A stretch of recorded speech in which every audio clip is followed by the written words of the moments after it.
Hello everyone, welcome to Sri Ram's IS YouTube channel. This is your mentor Arzu Kakkar, where we cover daily current affairs with you. This session deals with today's important articles, जिसमें हम देखते हैं कि हमें क्या कुछ आज cover करना है. उससे पहले लेट मी टेल यू, अगर आपको ये सेशन अच्छे लगते हैं, all you need to do is mark your attendance by liking this session, giving a thumbs up sign to it, subscribe to the channel and comment section में आप अपने feedback भी दे सकते हो. Do share these sessions with your other friends also जो आपके साथ connected है, जो civil services के लिए prepare कर रहे हैं. और अगर आपको ये अच्छा लगता है सेशन तो आप उन्हें भी रेफर कर सकते हो, then why not. ठीक है, तो चलिए फिर शुरू करते हैं. And there is a list in front of you जो आज हमें कवर करना है. So will have a look. एक एडिटोरियल लेंगे, बहुत ही इंपॉर्टेंट है. कवच सिस्टम, अभी जो रिसेंट रेलवे में एक्सीडेंट हुआ है, ट्रैजिक इंसिडेंट, तो उसके रिगार्ड में अब यहाँ पर हम कवच सिस्टम को पढ़ेंगे. क्या है कवच, कैसे चलता है, कैसे ऑपरेट करता है, कैसे इसकी इम्प्लीमेंटेशन है, एवरीथिंग अबाउट इट. सो ये एक इंपॉर्टेंट एडिटोरियल रहेगा. सेशन के स्टार्टिंग में अभी ही लूँगी, फिर उसके बाद will have a look over all these articles. Petroleum coke के बारे में पढ़ेंगे, everything about it. Then will have India Nepal science pact on energy and transport. तो इंडिया और नेपाल के रिलेशंस यहाँ पर हमारे लिए इंपॉर्टेंट हो जाते हैं, जो आपके इंटरनेशनल रिलेशंस में आपको काम आएंगे जीएस पेपर 2 में, राइट. फिर पीएम स्वनिधि डायरेक्ट स्कीम है, अभी नंबर्स अपडेट हुए हैं, कितने लोन्स डिसबर्स कर दिए, तो इन सब को रिगार्डिंग ये स्कीम इसलिए वापस न्यूज़ में आ गई, तो हम इसको पढ़ेंगे और जीएस पेपर 2 से डायरेक्टली आप इसको लिंक कर सकते हो. मैरिस्टिका स्वैम्प्स ऑफ केरला कैसे हैं, कहाँ पाए जाते हैं, इनके features, characteristics, everything GS paper 3 से एनवायरनमेंट सेक्शन से लिंक कर सकते हो. प्रीलिम से भी सवाल बन सकता है. बहुत ही इंपॉर्टेंट आर्टिकल है, world's largest grain storage plan in the cooperative sector. काफ़ी कुछ होगा इसके बारे में भी जानने को. So this is the list complete that we'll be talking about. अब आई थिंक इधर उधर की बातें नहीं करते हैं, simply let's begin and have a look over the first article. Just a minute. हाँ जी, तो पहला है कि we need to understand this Kavach system. क्या है ये कवच सिस्टम, और अभी जो रिसेंटली ये एक्सीडेंट हुआ है, जो हमने देखा, एक ट्रैजिक इंसिडेंट हुआ है, डेथ हुई है of over 288 passengers in this train accident, जो कि उड़ीसा के बालासोर डिस्ट्रिक्ट के अंदर हुआ. तो यहाँ पर सीधा सीधा ध्यान जाता है सेफ्टी मैकेनिज्म्स पे, कि अब क्या ऐसे सेफ्टी मैकेनिज्म्स हों कि ऐसी ट्रेजेडीज़ को आप आगे प्रिवेंट कर सको. तो उसमें ये एक कवच सिस्टम है जिसके बारे में हम पढ़ेंगे. अभी नहीं हुआ है बेसिकली, इसको इसलिए पहले से ही आ चुका है. इसकी इम्प्लीमेंटेशन जो है वो एक फेज मैनर में चल रही है. ये आप बोल सकते हो कवच TACS. मैं इसके बारे में पूरा आपसे बात करूंगी, लेकिन ये होता क्या है ना, इस पूरे आर्टिकल का अगर आइडिया दूं आपको, तो यहाँ पर क्या है, जैसे अभी इस सिस्टम के थ्रू होगा क्या कि ट्रेन जो बहुत स्पीड में आ रही है, एकदम से अब सामने से आ रही है, एकदम से ब्रेक लग जाए. आप देख रहे हो यहाँ से एक ट्रेन आ गई सामने से, इधर से आ गई सामने से, अब एकदम से ब्रेक लग जाए, train braking system automatically activate हो जाए अगर ड्राइवर जो है fails to control the train as per the speed restrictions. तो यहाँ पर it prevents the collision between these two locomotives equipped with this. जहाँ पर ये कवच सिस्टम होगा तो वहाँ दो ये जो लोकोमोटिव्स हैं इनके बीच में it prevent that incident, that accident, और ऑटोमेटिक ब्रेक लग जाएगी यहाँ पर. ठीक है, तो ओवरऑल क्या है, कवच सिस्टम कितने किलोमीटर पे डिप्लॉय हो चुका है, तो दैट इज 1465 किलोमीटर्स पे. हमारा टारगेट क्या है, एवरीथिंग मैं आपको इसके बारे में बताती हूँ. तो लेट्स हैव अ लुक. अभी ये जो रिसेंट ट्रेन एक्सीडेंट हुआ है, तो उसकी एक अगर आपको एक अंडरस्टैंडिंग दूं इन बालासोर डिस्ट्रिक्ट, तो मान लो ऐसे हो गया कि A B C, ठीक है, A और B ट्रेन हो गई, C खड़ी हो, ऐसे मालगाड़ी लगा लो. तो यहाँ पर एक ट्रेन आ रही थी A, ये पटरी है, ये ट्रैक है, और यहाँ पर लगा लो एक मालगाड़ी खड़ी थी और उससे ट्रेन टकराई. उसके बाद जो इसके कुछ पार्ट्स थे ट्रेन के डब्बे, वो दूसरी तरफ जाकर दूसरी पटरी पे गिरे, और फिर वहाँ से एक और ट्रेन आ रही थी, तो उसकी वजह से यहाँ मान लो C ट्रेन आ गई, तो वो क्लैश हो गया. तो मतलब 3 ट्रेन यहाँ पर लिंक्ड हैं. So both the Shalimar Chennai Coromandel express and Yesvantpur Howrah express, they were not fitted with this Kavach TACS. तो ये एक सेफ्टी मेजर जिसकी हम बात कर रहे हैं, ये वन सच सेफ्टी मैकेनिज्म है जो कि कवच है. An automatic train protection system किसने डेवलप किया, developed by research design and standard organisation in collaboration with the Indian industry. तो यहाँ पर दिस इंडिजीनियस, आप समझ रहे हो, यही डेवलप हुआ है। ऑटोमेटिक ट्रेन प्रोटेक्शन सिस्टम है and is earmark for aggressive roll out on 2000 kilometre in 2022-2023 according to the budget proposal. अब यहाँ पर ये जो कवच है ना, इसके अंदर क्या होता है, जैसे आप लगा लो पूरा जीपीएस बेस्ड मैकेनिज्म हो गया, और जैसे वो मॉडल देखा है ना जहाँ रेडियो फ्रिक्वेंसीज जब हम जाते हैं आरएफआईडी टैग होता है टोल पे और वो कटता है सामने से, यहाँ आपके कार पे लगा होता है, तो वैसे ही आप लगा लो रेडियो फ्रिक्वेंसी के थ्रू। और ये जो कवच है ना, पूरा ऐसा सिस्टम जो डिज़ाइन है जहाँ पर सैटेलाइट्स की भी इन्वॉल्वमेंट, पूरा जीपीएस बेस भी रहेगा। तो कवच अगर मैं यूज़ करूँ तो एक ट्रेन यहाँ से आ रही है, एक ट्रेन यहाँ है, तो यहाँ भी कवच सिस्टम पूरा इंस्टॉल्ड है, उसके इंजन्स पे पूरे टैग एंटीनाज लगे हुए हैं, और इवन नीचे जो पटरी है वो लगा लो, वहाँ पर भी कवच जो है सिस्टम पूरा डिप्लॉयड है। इसकी वजह से ही ये पूरा, ऐसे नहीं है कि 2 दिन का खेल है, बहुत लंबा गेम रहेगा इसको डिप्लॉय करना, क्योंकि पूरे पाथ पे लगेगा, ट्रेन्स पे कवच सिस्टम डिप्लॉय होगा, तो एक ऐसा पूरा सिस्टम है ये। अब क्या होगा, इससे फायदा ये होगा कि ऐसे सेफ्टी मेजर्स आप ले रहे हो तो यहाँ ऑटोमेटिक ब्रेक लग जाएगी, जैसे कि मैंने आपको बताया, automatically protecting the trains from passing a red signal which indicates danger. और अगर कुछ ऐसा होता भी है तो रियल टाइम मॉनिटरिंग जो है वो रियल टाइम डेटा आपको मिलता जाएगा। If a train driver fails to control the train within the prescribed speed limit, तो Kavach activates the train braking system automatically, जिससे कि एक्सीडेंट जो है वो रुक जाए, right. So it is designed to prevent the train accidents and ensure the safety of passengers. The system uses state of art technology and need safety integrity level 4। मतलब अगर ये लेवल 4 आपका है तो मतलब हाई लेवल ऑफ सेफ्टी है, जिसमें error की प्रोबेबिलिटी बहुत ही ज़्यादा कम है, यानी कि 1 in 10,000 ईयर्स। सो एक ऐसा स्टेप है जो मोर एनहेंस कर रहा है ऑफ योर सेफ्टी मैकेनिज्म्स। मतलब मैं आपको बता भी रही हूँ, इसका इंपॉर्टेंट फीचर देखो क्या है, centralised live monitoring train movements की होगी through the network monitor system. कवच जो है SOS मतलब इमरजेंसी मैसेजेस का एक्सचेंज जो है वो भी एनेबल करता है क्रिटिकल सिचुएशंस के टाइम पे, जहां पर रेलवे अथॉरिटीज फिर क्विकली असिस्टेंस जो है वो प्रोवाइड कर सकते हैं, और ऐसे कोलिजन्स जो है कवच सिस्टम से प्रिवेंट हो सकते हैं। तो यहाँ पर traffic collision avoidance system is the safety system that is use in the trains. वो मैंने आपको बता ही दिया। ये जो इक्विपमेंट है, it involves equipment that are installed on board the locomotive transmission towers at stations which are connected with radio frequency identification, right. So this is the case है यहाँ पर। और व्हेन अगर ऐसी सिचुएशन आ जाती है कि ट्रेन अगर रेड सिग्नल को क्रॉस कर जाती है और 2 ट्रेन आमने सामने एक रिस्क पे हैं कोलाइड होने के, तो ये जो टेक्नोलॉजी है ऑटोमेटिकली अब वो कहेगी कि वो जो सर चला रहे हैं आपसे नहीं हो रहा, 2 मिनट अब हमारी बारी आ गई है, फटाफट से they will take over, as in the system will take over and apply sudden brakes, जिससे कि एक्सीडेंट को रोका जा सकता है and trains come to stop and avoid the ensures that trains come to a stop और collision जो है वो नहीं हो। और अगर कभी कभार ऐसा भी होता है जैसे बहुत धुंध है, सर्दियों के टाइम पे विजिबिलिटी बहुत लो हो जाती है, तो TCAS एक्टिवेट्स अ हूटर जब train approaches a level crossing, तो लोगों को अलर्ट हो जाता है कि ट्रेन अप्रोच हो रही है और सेफ्टी मेजर्स लिए जाएं।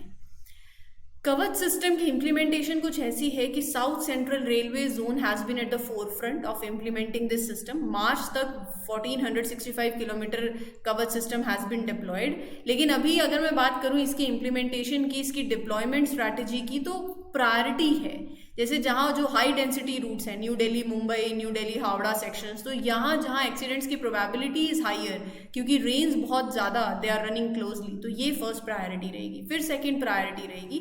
तो इस तरीके से कवच सिस्टम एड्रेस करता है जो भी वेरियस चैलेंजेस हैं, जैसे क्लोज्ड लेवल क्रॉसिंग अगर हो रही है, और अगर ट्रैक्स पे स्ट्रे कैटल्स या कोई भी ऐसे ऑब्स्ट्रक्शन जैसे इश्यूज आ जाते हैं, रेडियो कम्युनिकेशन इश्यूज हैं इन द टनल्स जब हो जाते हैं घाट सेक्शंस पे, तो वहाँ पर कवच सिस्टम इन सारे चैलेंजेस को एड्रेस कर सकता है।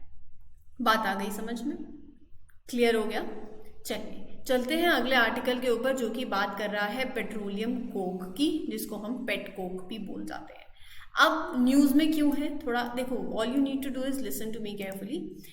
हमने लिथियम के बारे में बात करी है, हमने लिथियम के बारे में बात करी है, हमने ग्राफीन के बारे में बात करी है, इंपॉर्टेंट एडिटोरियल्स आए हैं, दोनों हमने कवर करे हैं।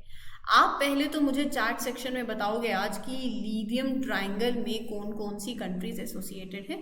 Late me know in the comment section, हमने किया है ये, ठीक है। अब रही बात लिथियम और ग्राफीन की, तो यहाँ पर जैसे हम बात कर रहे हैं ईवीज की, आज के टाइम पे क्लाइमेट चेंज लिंक होता है इलेक्ट्रॉनिक व्हीकल्स लाओ, इलेक्ट्रॉनिक व्हीकल्स में लिथियम आयन बैटरीज, लिथियम हमें करना पड़ रहा है इम्पोर्ट, यही सारा हमने सिनेरियो समझा था।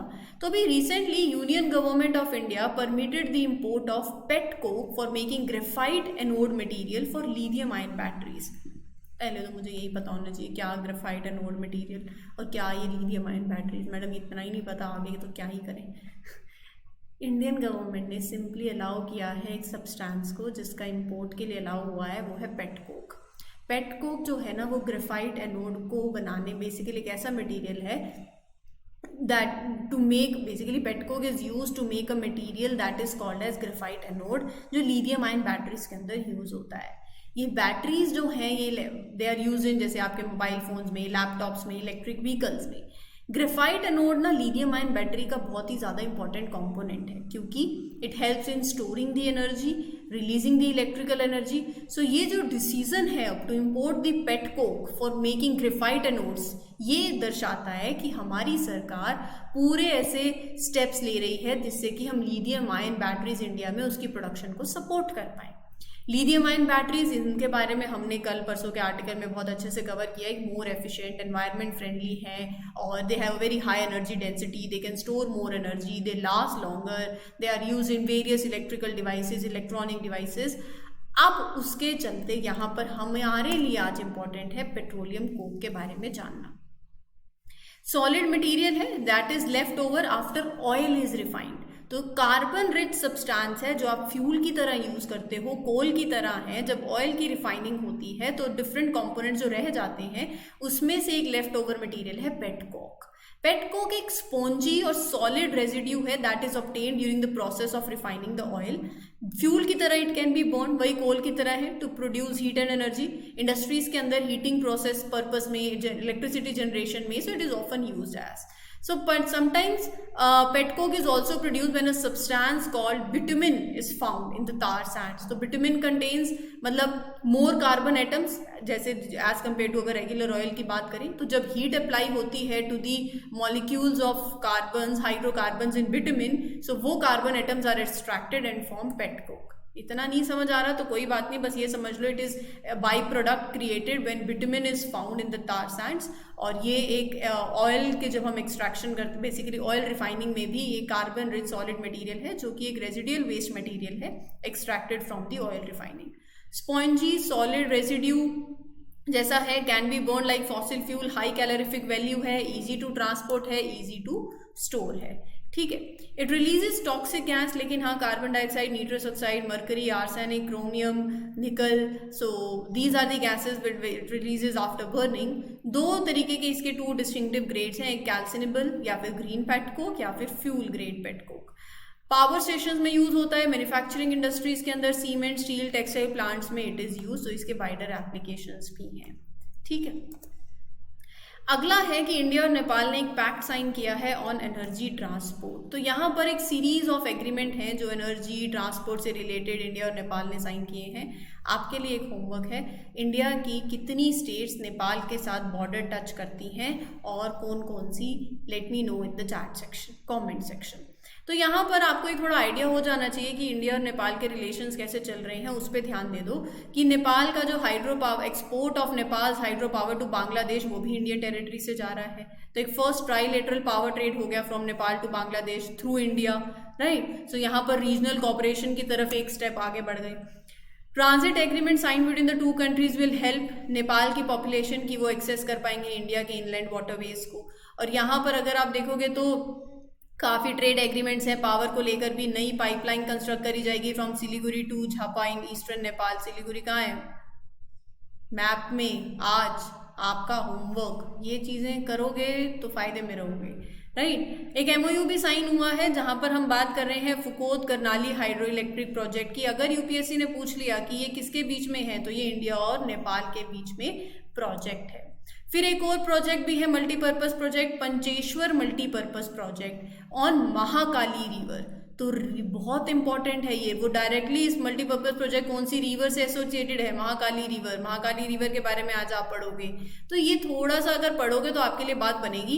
Integrated check post at Nepalganj in Nepal and Rupaidiha on the Indian side, ये भी इनॉग्रेट हुए। इंडिया और नेपाल के अगर मैं रिलेशंस की बात करूँ ना, तो रिलेशंस थोड़े खट्टे मीठे हैं। खट्टे मीठे का मतलब एज इन की काफ़ी अच्छे रिलेशंस भी हैं, लेकिन अभी कुछ चैलेंजेस भी आ रखे हैं। चैलेंजेस भी बताऊंगी। ट्रेड और इकोनॉमी की बात करूँ तो India remains Nepals largest trade partner, right. Connectivity की बात करूं, क्योंकि नेपाल लैंडलॉक कंट्री है, surrounded by India from 3 sides and 1 side is open Tibet की तरफ। अगर आपने मैप में देखा हो तो इंडिया नेपाल ने काफ़ी कनेक्टिविटी प्रोग्राम जो है ले रखे हैं, पीपल टू पीपल लिंकेजेस और ग्रोथ हो, डेवलपमेंट के चक्कर में ये सारे इनिशिएटिव जो हैं वो सब हैं। डिफेंस के कॉपरेशन में ह्यूमैनिटेरियन असिस्टेंस देखो तो ये जो पूरा रीजन है it is like ecological fragile zone है, अर्थक्वेक्स और फ्लड प्रोन है। So Nepal lies in this sensitive zone also, so it remains humanitarian assistance में India basically it remains the biggest recipient of India's humanitarian assistance. अच्छे relations हैं, challenges हैं। आज ना China का इन्फ्लुएंस थोड़ा ज़्यादा हो रखा है, चाइनीज़ इंटरवेंशन लगा लो आप एक तरीके से। सो यहाँ पर देखो Nepal has little drifted away from India's influence and China has gradually filled that space. कैसे? इन्वेस्टमेंट से, एड देकर, लोन देकर। चाइना कंसीडर करता है नेपाल को अपना key partner in belt and road initiative. China wants to invest Nepal के इंफ्रास्ट्रक्चर के अंदर, राइट। और एक इंटरनल सिक्योरिटी का भी इशू चैलेंज है, टेरिटोरियल डिस्प्यूट भी है, थोड़ा सा काला पानी बाउंड्री इशू जो है वो one of the main challenge है in the Indo Nepal ties. तो वे फॉरवर्ड यही है कि इंडिया को आज के टाइम पे नेपाल के साथ प्रोएक्टिवली एंगेज करना रहेगा, चाहे वो पीपल टू पीपल एंगेजमेंट हो, ब्यूरोक्रेटिक एंगेजमेंट हो या फिर पॉलिटिकल इंटरेक्शंस हो। तो थोड़ा आपको जब भी कोई कंट्री न्यूज़ में है ना, तो उनके साथ रिलेशंस कैसे चल रहे हैं वो एक आइडिया हो जाएगा ना, तो बहुत बढ़िया हो जाएगा आपके लिए। अब रही बात अगले आर्टिकल की, तो ओवर 46.54 लाख, एक सेकेंड,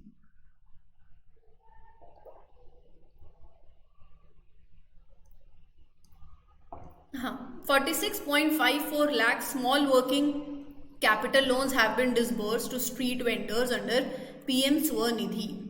स्वनिधि में लोन्स डिसबर्सल की हम बात कर रहे हैं। 2020 में कोविड के टाइम पे ये स्कीम आई, स्ट्रीट वेंडर्स के लिए आई थी उस टाइम पे, और यहाँ पर वर्किंग कैपिटल लोन देने की बात करी जाती है। वर्किंग कैपिटल लोन क्या होता है? जो आपके डे टू डे बिजनेस के लिए आप यूज़ करते हो लोन, जैसे कि आप लगा लो आपने अपने एम्प्लॉयज़ को सैलरी के लिए आपने लोन चाहिए रहता है, या फिर money that is needed for your day-to-day operations. So, to facilitate that working capital loan, incentivizing the regular repayments. Loan दिया, अगर आप टाइमली रीपे कर रहे हो तो आपको इंसेंटिवाइज करा जाएगा, बेनिफिट दिया जाएगा, जिसमें हम जैसे इंटरेस्ट सब्सिडी की बात करते हैं। सब्सिडी क्या होता है? मान लो 1000 रुपये 1200 रुपये का सिलेंडर ले रहे हो, राइट, 200 रुपये सरकार एज अ सब्सिडी आपके बैंक अकाउंट में दे देती है, वापस आपको 1000 रुपये का पड़ गया, ये 200 रुपये आपके लिए सब्सिडी हो गई। ऐसे ही अगर आप टाइमली लोन रीपे कर रहे हो अपना, तो आपको जो आप इंटरेस्ट चार्ज हो रहा है आपके लोन पे, उसको आपको आपके इंटरेस्ट पे आपको सब्सिडी मिल जाएगी, right, that is interest subsidy. तो और अगर डिजिटल मेथड से आप अपने लोन को रीपे कर रहे हो तो वहाँ पर और बेनिफिट्स मिल जाते हैं आपको, राइट। तो ये चीज़ें हैं जो थोड़ा ध्यान में आपको रखनी रहेंगी। और कुछ फैक्ट्स हैं कि एक सेंट्रल सेक्टर स्कीम है, हाउसिंग एंड अर्बन अफेयर्स के अंदर आती है, ये मिनिस्ट्री के अंदर। वही working capital loan, regular repayment अगर कर रहे हो तो वहाँ इंसेंटिवाइज, और डिजिटल ट्रांजैक्शन में रिवॉर्ड, ये सब देती है। हाउसिंग एंड अर्बन अफेयर्स की मिनिस्ट्री ध्यान में रखना। अभी फर्स्ट लोन 10,000 तक का था, सेकेंड लोन वॉज इंट्रोड्यूस 20,000 तक का, थर्ड टर्म लोन जो है वो 50,000 तक की है। ये इंपॉर्टेंट फैक्ट्स हैं, ध्यान में रखने रहेंगे। Loans will be without collateral, मतलब आपको कुछ ऐसे गिरवी नहीं रखना है, कोई एसेट नहीं देना लोन खरीदते टाइम, विदाउट कोलेटरल है। लैंडिंग एजेंसीज में क्योंकि ग्राउंड लेवल पे दे मतलब वो अर्बन पुअर के साथ like microfinance institutions, NBFC, self help groups, इन सबको अलाउ किया हुआ है एज अ लैंडिंग एजेंसी, क्योंकि they have a ground level presence and proximity to the urban poor. Eligibility के अंदर स्टेट्स, मतलब आप ओवरऑल एलिजिबिलिटी है ही सही, यहाँ पर ऐसे कोई बात नहीं है। बस एक चीज़ ध्यान में रख लेना कि scheme is available to all the street vendors. बिल्कुल हाँ, कभी कभी ना हमें ऐसे लगता है जैसे ऑल, मस्ट, ओनली, ये टर्म्स गलत ही होती है। प्रीवियस ईयर क्वेश्चंस के थ्रू देखो एक एनालिसिस तो लगती है, और यहाँ पर हर बार गलत नहीं होती।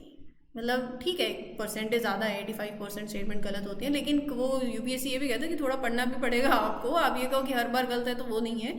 जैसे ये स्कीम में एक्सेप्शन है कि to all the street vendors who are engaged in urban areas, yes, interest subsidy 7% की दी जाती है per annum, it will be credited to the bank accounts अगर आपकी टाइमली लोन की रीपेमेंट हो रही है तो, ठीक है। अगला जो आर्टिकल है वो है माइरिस्टिकल स्वैम्स ऑफ केरला के बारे में। नेचुरलिस्ट ओपिनियन कि क्लाइमेट चेंज और ह्यूमन इंटरवेंशन के चक्कर में इन swamps they are being threatened. ये थोड़ा सा तस्वीर देखो, इनकी रूट्स देख रहे हो आप, ऊपर की तरफ ऊपर हैं ये सॉइल के, और ऊपर से ये कहाँ पाए जाते हैं, जहाँ रेनफॉल बहुत ज़्यादा होती है। और रेनफॉल बहुत ज़्यादा देखो यहाँ पर आप वेस्टर्न घाट्स देखो, यहाँ रेनफॉल कितनी होती है, क्योंकि ये क्या है, ये यहाँ आपको एवरग्रीन फॉरेस्ट देखने को मिलते हैं। यहाँ से पूरी ज्योग्राफी आपकी शुरू हो जाती है, राइट। जब मानसून आता है तो सबसे ज़्यादा बारिश यहीं होती है, तो सबसे ज़्यादा आपको ये स्वैम्स यहीं देखने को मिलेंगे। तो इन स्वैम्स की बात करी जा रही है, इनके रूट्स और इनके देखने से लग रहा है कि काफ़ी पुराने हैं, मतलब ओल्ड ग्रोथ ट्रीज हैं, बिल्कुल है। फ्रेश वाटर स्वैम्स है, रूट्स जो हैं large protruding roots out jutting out of the water logged soil, बिल्कुल they remain inundated throughout the year, बारिश बहुत ज़्यादा वहीं ये पाए जाएंगे। And old growth trees they are comprised of western Ghats में they occur usually, and small distribution इनकी अंडमान एंड निकोबार आइलैंड भी आपको देखने को मिलेगी। क्लाइमेटिक कंडीशंस की बात करूं तो यहाँ पर जैसे कि मैंने आपको बताया, as far as climatic conditions are concerned, they are usually found in the valleys between forested hills, जहाँ पर बहुत अच्छी रेनफॉल होती हो, राइट। तो ये जो abundant रेनफॉल है, the shape of land allow the water to accumulate and remain in these swamps throughout the year.